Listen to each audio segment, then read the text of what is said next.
Bonjour à tous, ici c'est Serge Kilimbe du 3fw.jctum.com et bienvenue à tous sur notre canal YouTube officiel de JCTUM TV. Premièrement, je vous souhaite à tous une bonne et heureuse année 2022. Ça fait très longtemps que je ne suis pas venu faire une petite séquence, une petite session avec vous ici avec la communauté YouTube. Et donc là-bas, dans un premier temps, j'aimerais vous souhaiter mes meilleurs voeux pour l'année 2022 et donc beaucoup de gains, beaucoup de bonnes choses, mais surtout être ultra focus et avoir là l'intelligence de marché, c'est super super important. Et donc là, c'est ce que je vais tenter de partager ici avec vous pour ce petit VIP, donc vision, insights et perspectives. Et donc là, sans plus attendre, c'est parti. Avant de commencer, on va passer en revue, bien évidemment, quelques avertissements. Rappelle que le but et la finalité de ce programme est uniquement et exclusivement informatif, éducatif. Ceci doit être perçu comme 1. L'opinion du commentateur, c'est-à-dire moi, 2. Une analyse de l'actualité des informations et données publiques disponibles sur le net et non comme une recommandation d'investissement. Ceci étant dit, on va y aller. On va faire quelque chose de très très très simple. On va se focaliser sur deux points et avec le deuxième point, on aura quatre sous-points. Donc en gros, ça va être une vision très très très globale pour vraiment tenter de faire un constat sur ce qui est en train de se passer maintenant et bien moi, une perspective, à quoi pourrait ressembler l'année 2022. Donc CB in focus, CB c'est Central Bank, donc les banques centrales. Vous avez vu que cette année-ci, c'est vraiment une année de banque centrale. Durant, je vais dire, le deuxième semestre 2021, on a déjà commencé à voir pas mal de commentaires, de réunions et de publications, on va dire, de données, de recherches provenant de banques centrales. On va en garder une, spécifiquement en focus, c'est la Fed, donc le Federal Reserve, la banque centrale nord-américaine, celle des États-Unis, celle qui contrôle le dollar. Le dollar, c'est très important, c'est la réserve monétaire, enfin c'est la monnaie de réserve mondiale, ce qui fait que ça impacte tout. Toute transaction passe en dollars à un point ou à un autre. Donc ici, le dollar est très important parce qu'il impacte le stock market, il impacte le crypto market, et ici notre focus est sur le BTC. Et bien moi, lorsqu'on parle de dollars, les taux d'intérêt, s'ils changent, clairement, ça va impacter les marchés. Donc notre deuxième point, c'est Fed hikes in 2022. Donc en gros, la hausse des taux d'intérêt de la Fed. Donc c'est très important. Pour le moment, on est à 0,25%. Donc là, on s'attend à ce que la Fed monte les taux d'intérêt de 25 points base, donc de 0,25 à 0,50. Hier, il y a une interview qui a été accordée au Financial Times par M. Raphaël Bostic, qui est le président de la Fed d'Atlanta, en Géorgie aux États-Unis, et il parle de 50 points base, donc 0,5, ce qui fait que 0,25 plus 0,5, ça nous fait 0,75. Et donc ça, c'est quelque chose de très violent et ça va impacter les marchés. La question est que maintenant, nous n'avons que des commentaires, des interviews, des commentaires, de la spéculation sur le nombre de hikes, donc de hausses de taux d'intérêt que pourrait faire la Fed et les autres banques centrales aussi à travers le monde. Maintenant, la grande question est comment ça va impacter les actifs à rente variable, notamment les compagnies tech et d'un autre côté les cryptos, et spécifiquement les bitcoins. Pourquoi j'insiste sur les compagnies tech? Il y a des entités comme Coinbase, Robinhood, beaucoup de mineurs, Marathon Digital Holdings, Riot Blockchain et pas mal d'autres entités qui sont en bourse et qui font partie, enfin qui aident, qui mettent sur pied l'infrastructure Bitcoin, donc le mining, les exchanges, ceci, cela. Donc c'est super, super important. Et une hausse de taux d'intérêt, ça veut dire quoi aussi? Le coût des opérations devient plus cher. Vous avez vu que le crypto market, pour ceux qui ne le sauraient pas, les produits effets de levier dominent. Donc il y a plus de volume avec des produits effets de levier que en spot, donc acheter de BTC au comptant. Donc c'est quelque chose de très important. Si on change les taux d'intérêt, le swap quotidien va changer. Ce qui fait que la vision des investisseurs pourrait changer. Donc qu'est-ce que ça veut dire? On va continuer à opérer avec effet de levier, mais on va commencer à sélectionner des actifs. Donc peut-être un peu moins ici, mais un peu plus là-bas. On va tenter d'être investi et opérer avec des actifs qui sont beaucoup plus établis donc l'action de Apple, Microsoft, etc. Et au niveau des cryptos, ça peut être Bitcoin, ça peut être Ethereum, ça peut être Solana, ça peut être Avalanche, ici, cela, BNB, et le reste, on verra. Donc vous voyez que là, maintenant, c'est la grande question. Et ici, on tente au quotidien de suivre tout cela, de modéliser tout cela et de voir clairement où est-ce que le capital pourrait être injecté. Donc où il y aura, on va dire, des méga opportunités et avoir, comment dirais-je, de bonnes performances. Ça, c'est pour ce qui est acheteur.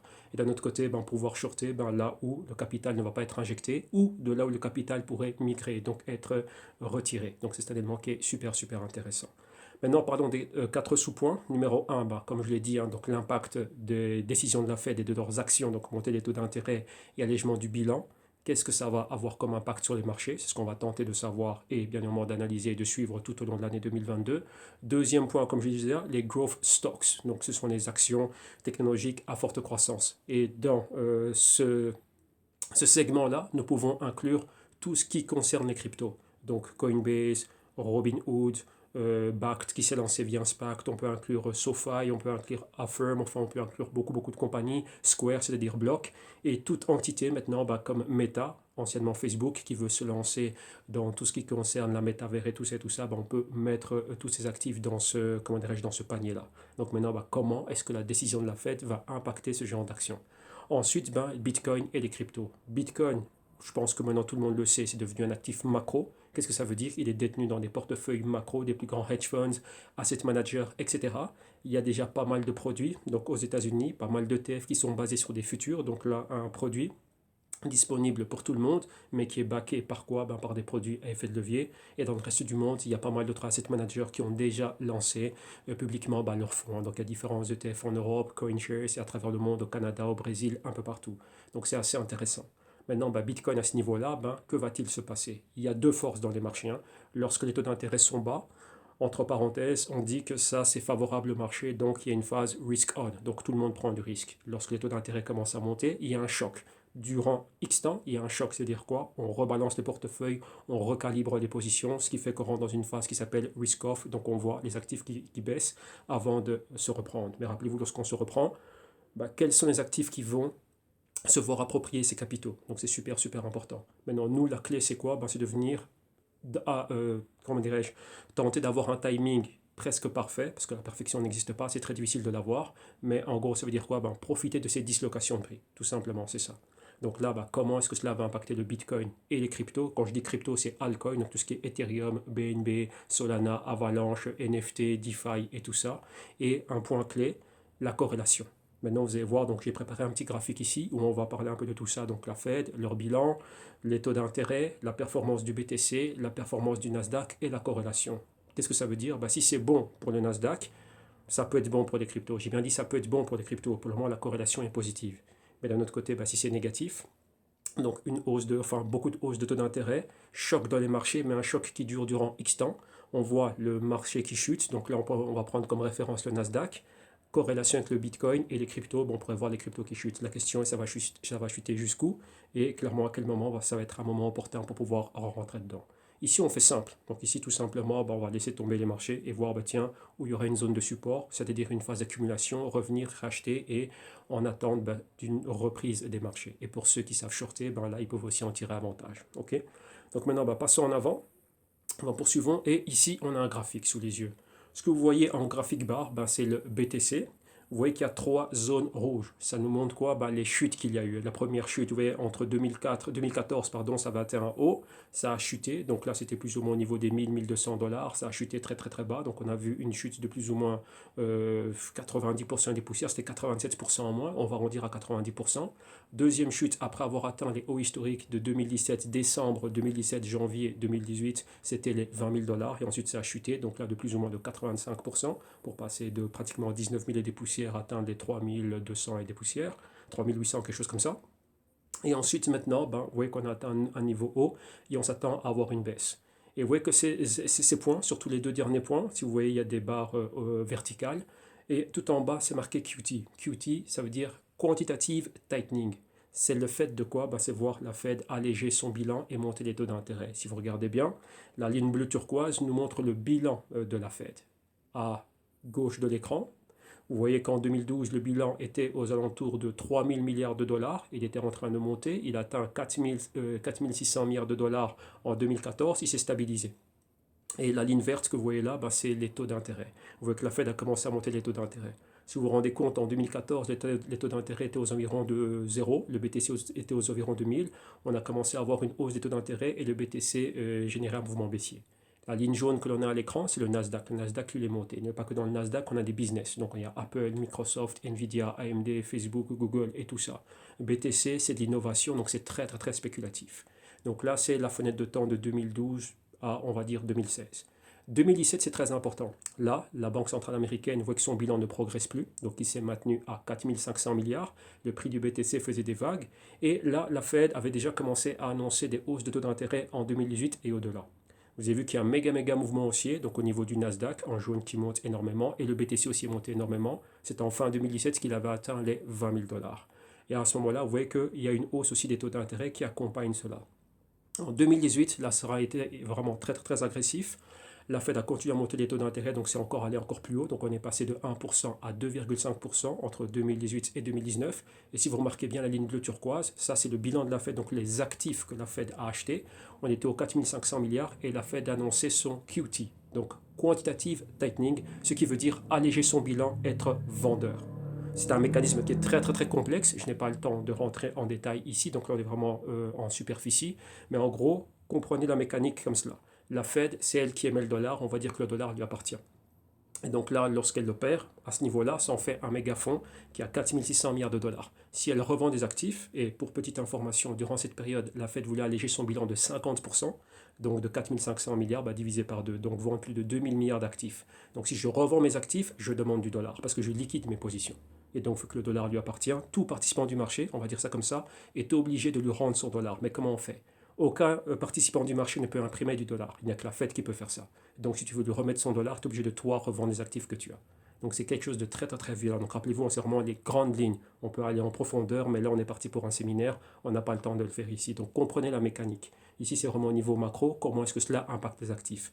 Et comme vous le voyez, la classe d'actifs la plus jeune, BTC, qui avait atteint les 20 000 dollars, et vous voyez qu'il y a une forte corrélation entre le BTC et l'allègement du bilan de la Fed, qui est passé de 4 500 milliards pour chuter aux alentours de 3 800 milliards, etc.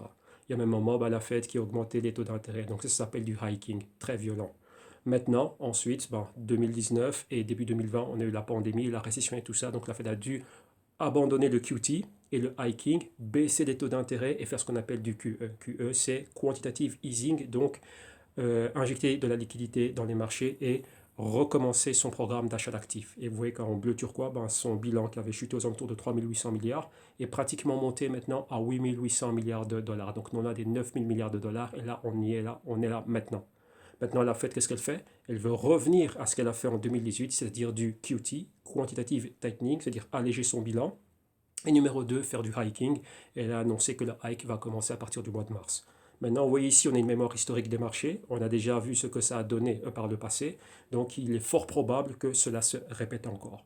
Juste cette annonce, vous avez vu comment ça a perturbé les marchés. Il y a déjà eu beaucoup, beaucoup de chocs. Voilà pourquoi est-ce qu'au slide précédent, je parlais de réévaluation des compagnies, les actions de la Fed, comment ça va impacter les actifs à rente variable, comment ça va impacter le Bitcoin et le reste des altcoins. Et bien, il y a beaucoup de choses qui se passent dans le monde aussi. Donc, ça, ce sont des points clés et ça va nous donner matière à réfléchir. L'année va être longue, elle va être très volatile, mais il y aura des opportunités. Il y a toujours un bull market quelque part, il y a toujours un bear market quelque part. Bear market, ceux qui savent shorter vont en tirer avantage. Et d'un autre côté, ceux qui ne savent pas shorter, il faut être patient, voir les bas, acheter les bas. Comme vous avez vu, une fois que le BTC avait atteint les super bas, les 3000 et des poussières, c'est remonté super haut pour atteindre les 70 000. Donc il y a toujours des opportunités, mais c'est un profil différent, un horizon de temps différent, il faut être beaucoup plus patient. Tout simplement, c'est ça. Donc maintenant, la grande question qu'on se pose, c'est ça. Au mois de mars, on va voir, clairement, ça va être le jour J, donc la date ultime. Et là, la Fed va faire quelque chose. Comme vous voyez en vert, vous avez les Fed Fund Rates, donc ce sont les taux d'intérêt. Ce que vous voyez là, c'est ce qu'on appelle le lower band. Donc il y a, comment dirais-je, il y a une marge. Donc les plus bas, c'est 0,09 et les plus hauts, c'est 0,25. Donc là, c'est là où sont compris les taux d'intérêt. Maintenant, la Fed pourrait monter tout cela. Donc le lower band pour devenir 0,25 et le upper band pourrait être 0,5 ou 0,75. Là, on verra. Et aussi, ce qu'on veut savoir, c'est quoi? De combien vont-ils alléger leur bilan? Donc faire du QT. Et comme vous l'avez vu par le passé, ça a impacté les marchés. Donc il est fort probable que ça impacte encore les marchés maintenant. Ce qui fait que ceux qui pensent acheter, ceux qui pensent faire ceci, cela, il faut être très prudent, savoir ce qui se passe et redoubler de vigilance, être très patient, très stratège et vraiment avoir le risque sous contrôle. Donc voilà, c'est très technique, mais c'est ce que je voulais partager avec vous. Et avec cela, si on va en profondeur, on peut trouver pas mal d'opportunités. Et chose que je n'ai pas commentée, la ligne jaune que vous voyez à l'écran, c'est le Nasdaq. Et vous voyez qu'il y a une forte corrélation entre la hausse du BTC, la hausse du Nasdaq et l'augmentation du bilan de la Fed. Et d'un autre côté aussi, les faibles taux d'intérêt. Alors maintenant, imaginez-vous l'opération inverse, il y aura des chocs. Okay. Et en bleu, ce que vous voyez, c'est le coefficient de corrélation entre le BTC et le Nasdaq. Et maintenant, on est à 86 points. Et j'ai pris une période de 24. Donc là, on a une période de 24. Qu'est-ce que ça veut dire? On a un graphique mensuel. Donc là, c'est 24 mois. Donc 24 mois, ça fait 2 ans. Donc sur 2 ans, une forte corrélation. 1, ce serait une corrélation parfaite, c'est-à-dire 100%. Donc 0,86, c'est 86% de corrélation entre le BTC et le Nasdaq. Donc voilà, en gros, pas mal d'éléments. Donc voilà ce que j'avais à partager avec vous. Normalement, pour ceux qui veulent en savoir plus et voir, comment on fait nos analyses, quels sont les éléments que l'on regarde au quotidien comment on met sur pied des systèmes analytiques et pas mal d'autres choses de suivi de marché, etc. Nous avons pas mal de services et pas mal de galeries au sein du GC Team qui vont permettre de voir ce qu'on fait au quotidien et profiter de nos rapports et de notre intel. Donc vous allez au www.jcteam.com. Nous sommes dans une nouvelle phase qu'on appelle EMB, donc c'est Elite Market Broadcasting. Il y a une page explicative avec une vidéo explicative, il y a pas mal de tarifs, il y a pas mal de promotions qui sont faites, enfin différents modèles, donc souscription annuelle et souscription mensuelle. Nous avons déclassé 2 vidéos, donc 2 sessions. Une session de nos rapports hebdomadaires que l'on fait chaque samedi, donc les GB2R, Global Bitcoin et Blockchain Research. Et les rapports que l'on fait au quotidien, les sessions EMB, vous avez une session complète pour voir ce qui est fait et pas mal de tarifs. Et si ça vous intéresse, vous venez et je serai ravi de vous retrouver de l'autre côté et aller un peu plus en profondeur dans ce que vous venez de voir ici. Donc là, pour nous contacter, c'est le www.jcteam.com. Venez regarder, il y a pas mal d'éléments. Comme j'ai dit, il y a des vidéos qui ont été déclassées, donc vous pouvez avoir une session complète EMB, une session complète GB2R, celles qui ont été faites durant le mois de janvier. Notre adresse email business@jcteam.com et le numéro de téléphone que vous voyez là, de 10h à 18h, hors de Paris, on est disponible pour pouvoir répondre à vos questions. Donc voilà, un grand merci, soyez prudents dans les marchés et on se retrouve, je ne vais pas donner de date fixe, mais on va tenter de faire une émission durant la deuxième quinzaine du mois de février. Merci à vous tous. Bye bye.